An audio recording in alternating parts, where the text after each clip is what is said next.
بسم اللہ الرحمن الرحیم. میں ڈاکٹر طارق آج ایک نئی ویڈیو کے ساتھ آپ کی خدمت میں حاضر ہوں. مچھلی ایک فائدہ مند غذا ہے اور اس کو سارا سال استعمال کرنا چاہیے. تاہم ہمارے جو ملک میں انڈو پاک میں اس کا استعمال عام طور پر سردیوں میں زیادہ کیا جاتا ہے.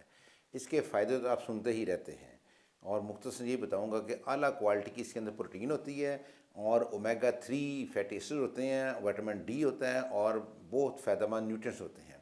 آج میں آپ کو اس کو پکانے کے وہ طریقے بتاؤں گا اور پھر بتاؤں گا کہ اس میں جو فائدہ مند طریقہ کون سا ہے، کیونکہ اگر اس کا فائدہ مند طریقہ ہم اڈاپٹ کریں گے تو اس کے اندر جو نیوٹرینٹس ہیں اور اس کی پروٹینز ہیں، اومیگاز ہیں، اس سے ہم پوری طور پر پھر فائدہ حاصل کر سکیں گے.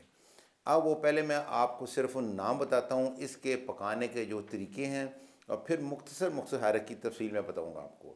سب سے پہلے تھے deep frying and pan frying, پھر ہے گرلنگ اینڈ برائلنگ، پھر ہے اسٹیمنگ اینڈ پوچنگ، پھر بیکنگ ہے، مائکرو ویونگ ہے اور پھر سوئی ویڈ ہے اور پھر شوربے والی مچھلی کا پکانا.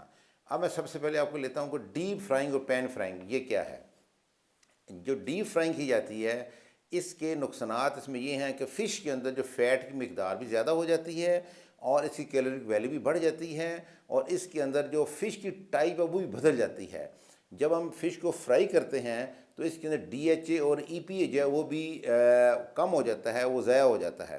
اور جب ہم اس کو عام بناسپتی گھی میں اس کو فرائی کرتے ہیں تو بناسپتی گھی تو پہلے ہی ٹرانس فیٹی ایسڈ سے لوڈڈ ہوتا ہے اور یہ ایک ان نیچرل فیٹی ایسڈ ہے جو اس کے اندر شامل ہو جاتا ہے. اور اگر ہم اس کو عام جو بازار میں پروسیس کوکنگ آئل ہے اس میں ہم فرائی کریں تو پھر بھی یہ نقصان دہ ہے، چونکہ ہوائی ہیٹ پہ جانے سے نہ صرف اس آئل کے اندر ٹرانس فیٹی ایسڈ پیدا ہو جاتے ہیں بلکہ جو اس کے اندر اومیگا 3 ہے وہ بھی ٹرانس فیٹی ایسڈ میں کنورٹ ہو جاتا ہے. اور بلکہ یہاں تک آتا ہے کہ اس کو تو دیسی گھی میں بھی فرائی نہیں کرنا چاہیے، چونکہ دیسی گھی میں اگر اس کو ہم فرائی کریں گے تو دیسی گھی کو تو کچھ نہیں ہوگا، اس میں کوئی تبدیلی نہیں آئے گی، اس میں کوئی ٹرانس فیٹی ایسڈ پیدا نہیں ہوں گے. لیکن اس فش کے اندر جو اومیگا 3 فیٹی ایسڈ جو نازک آئل ہے اللہ تعالیٰ نے ہمارے لیے ایک نعمت رکھا ہے، وہ ضائع ہو جاتا ہے اوور ہیٹ ہونے سے، اس کے اندر ٹرانس فیٹی ایسڈ پیدا ہو جاتے ہیں. تو لہٰذا اس کو جو ہے یہ جو فرائنگ میتھڈ ہے یہ انسانیت کے لیے نقصان دہ ہے. نیکسٹ یہ ہے گرلنگ ہے اور برائلنگ ہے. اس طریقے یہ بھی طریقہ جو ریکمنڈ نہیں کیا جاتا. اس طریقے سے بھی کچھ ایسے کمپاؤنڈ اس کے اندر پیدا ہو جاتے ہیں، ہیٹرو سائیکل امائنز ہیں اور پھر پولی سائیکلک ایرومیٹک ہائیڈرو کاربنز ہیں. یہ وہ کمپاؤنڈز ہیں جو باقاعدہ پرووڈ ہے کہ وہ جسم میں مختلف قسم کے کینسر پیدا کرتے ہیں. سی اے پروسٹیٹ ہے، سی اے بریسٹ ہے اور اس طرح کے اور دوسرے جسم کو وہ نقصان دیتے ہیں. تو یہ یعنی یہ برائلنگ ہو گیا اور یہ جو گرلنگ ہے یہ بھی انسان کے لیے نقصان دہ ہے. اور پھر اس کے بعد آ جاتا ہے اسٹیمنگ ہے اور پوچنگ ہے.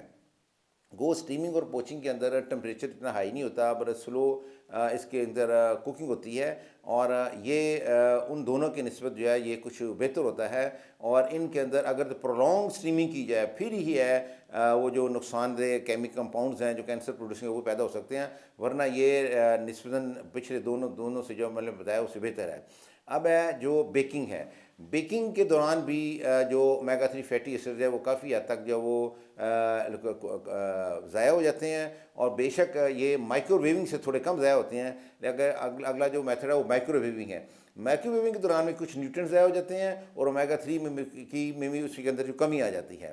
اب ایک سوئی جو ہے سی ویڈ ہے. سی ویڈ جو ہے سوئی ویڈ، اس کو یہ فرانس میں یہ جو ہے ویکیوم کے اندر فش کو جو ہے وہ انڈر ویکیوم رکھا جاتا ہے اور اس کا ایک خاص میتھڈ ہے پکانے کا اور یہ بھی کافی ایک سیف طریقہ ہے اس کی نیوٹرینٹس کو سیو کرنے کا. اب ہم دیکھیں کہ ان جو 5-6 طریقے جو میں نے بتائے ان میں سب سے جو بہتر طریقہ ہے جس سے اس کے نیوٹرینٹس جو ہیں وہ سیف رہیں اور اس سے ان کو ایسے کمپاؤنڈ پیدا نہ ہوں جو کینسر پروڈیوسنگ ہو اور انسانی صحت کے نقصان دہ ہو.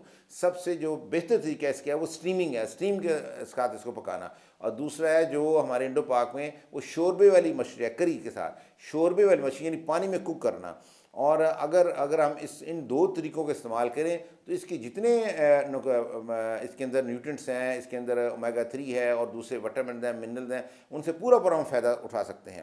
اور جو ڈیپ فرائنگ ہے سب سے خطرناک وہ ہے دیکھو ڈیپ فرائنگ نہ صرف کوکنگ آئل میں، نہ صرف بناسپتی گھی بلکہ دیسی گھی تک میں منع ہے، کیونکہ کیونکہ اس کا جو اومیگا 3 فیٹی ایسڈ ہے وہ بہت نازک ہے، وہ ضائع ہو جاتا ہے، اور دھڑا دھڑ لوگ کیا ہے ڈیپ فرائنگ ہی زیادہ استعمال ہو رہی ہے. تو برائے مہربانی آپ ڈیپ فرائنگ سے اوائڈ کریں اور اپنی صحتوں کا بہت خیال رکھیں، اور انشاءاللہ آئندہ ایسی ہی مفید ویڈیو کے ساتھ میں حاضر ہوتا رہوں گا. اللہ حافظ.